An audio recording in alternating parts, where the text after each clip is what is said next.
So this crackhead, right? He's running down Broadway, and then he's pretty fast, but I tell you, I'm faster. And you know, eventually I catch up to him, right?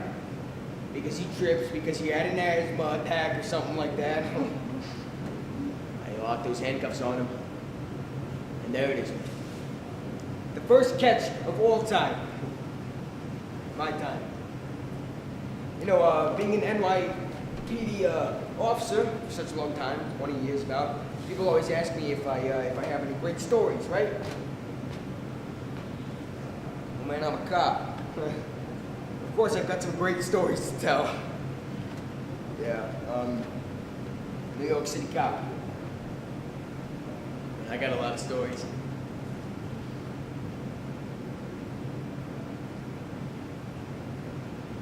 According to a study done by the University of Colorado, being in touch with your emotions will make you a better person. And failing to show your emotions can lead to all kinds of problems in the future, such as depression, anxiety, and post-traumatic stress disorder. Steve Osbourne, a New York City police officer, is on his final day at the job cleaning out his office.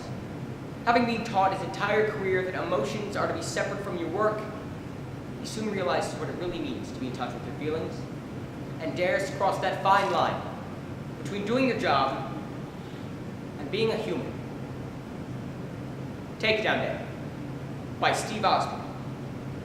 You know, most of the stories that took place back in my early days at the academy, but some were a bit more recent, right? Like I remember this one. There was this housing project down in Harlem, and these three drug groups had kind of like taken over the neighborhood. They were dealing crack and everything. So the squad up there, they had asked us to get involved, right? Now I had a really talented group of detectives, and I made some great undercovers. So we started this case. We sent the undercovers in and started buying crack off these guys.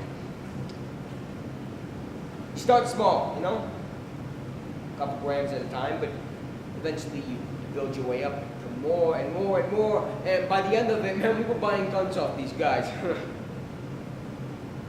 You know, this case went on for about a year, and as cases usually go, they sort of reach a natural conclusion, right? But we had identified roughly 52 subjects in the whole thing. And let me tell you something. Man, 52, that is a great number. Because there is no better feeling than, you know, going out into the streets and locking up 52 hardcore shitheads.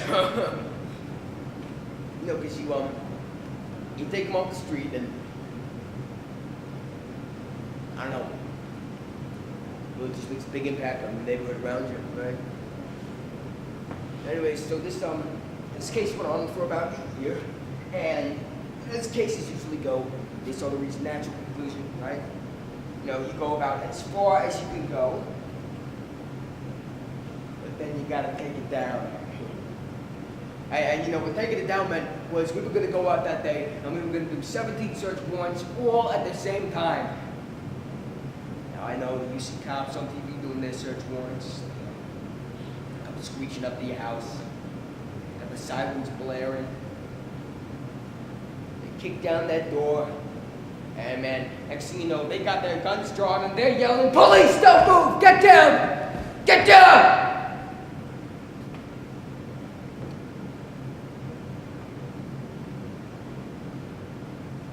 And then the bad guy is in handcuffs on the ground, and police win.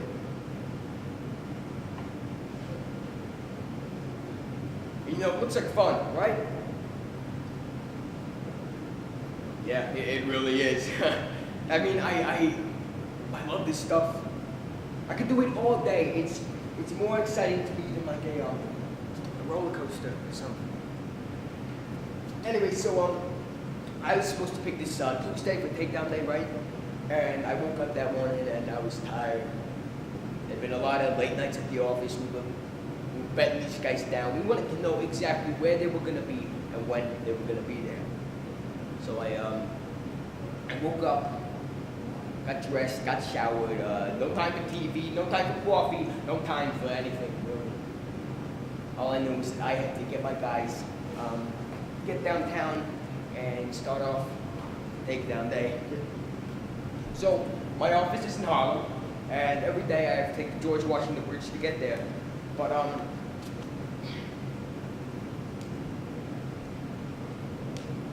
that day when I got to GW,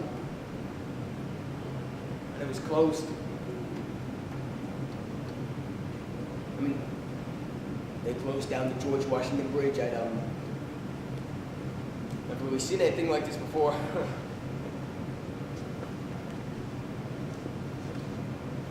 So I pulled up to the barricade of officers that were there. I flashed my shield, let them know that I was a cop, and of course they should let me through, right? But as I was on the bridge, there's this stretch of evergreens that goes on for about a quarter mile.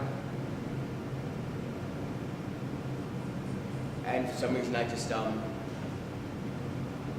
don't know, man, I stopped my car. Because it dawned on me. It was really eerie,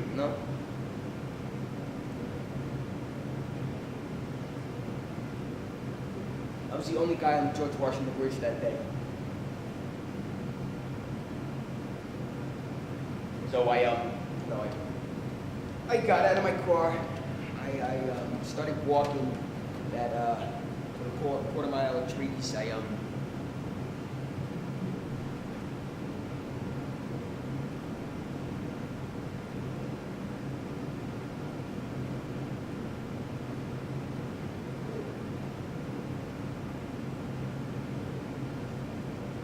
And that's where it all was.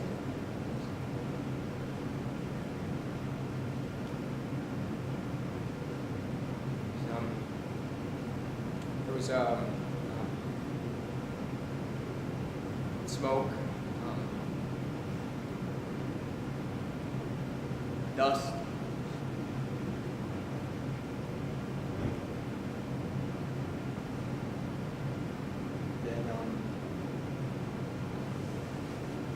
Then the second plane hit. Those towers fell.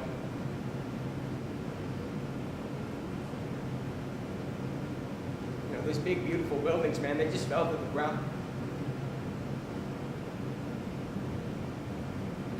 And I just stood there.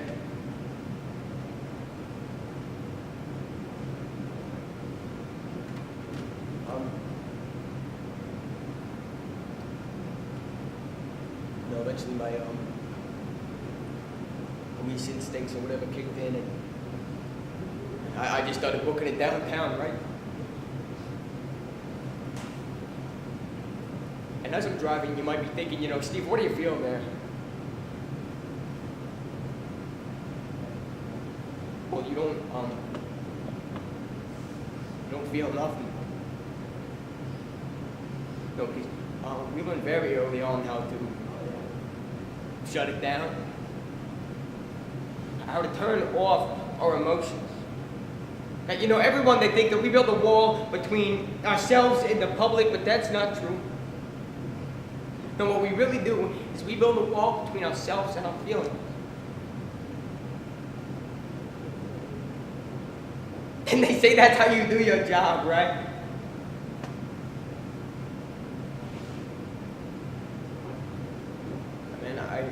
I did my job that day. I made it downtown, and I don't remember much. I mean, they had me digging and just really digging and digging, but I never found anybody.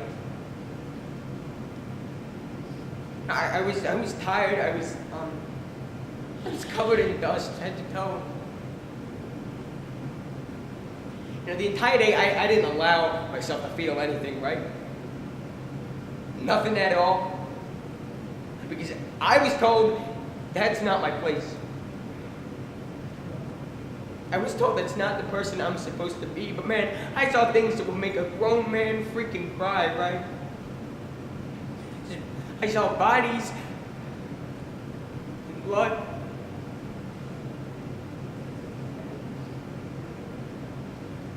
Of course, I didn't allow myself to feel anything. Nothing at all, because I was told to just man up, not say a word, and do my damn job!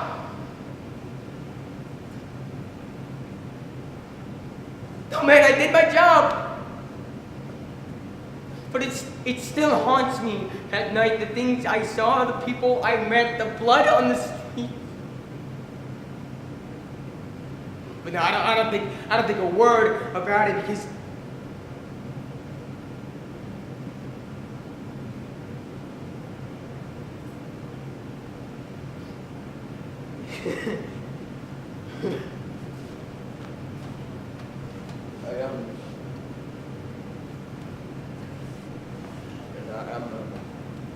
I'm sorry.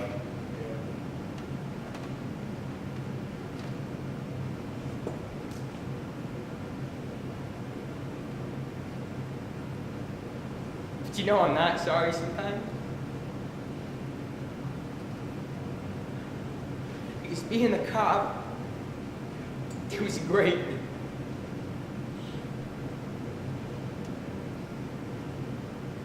Man, damn it. It just feels even better to be a human.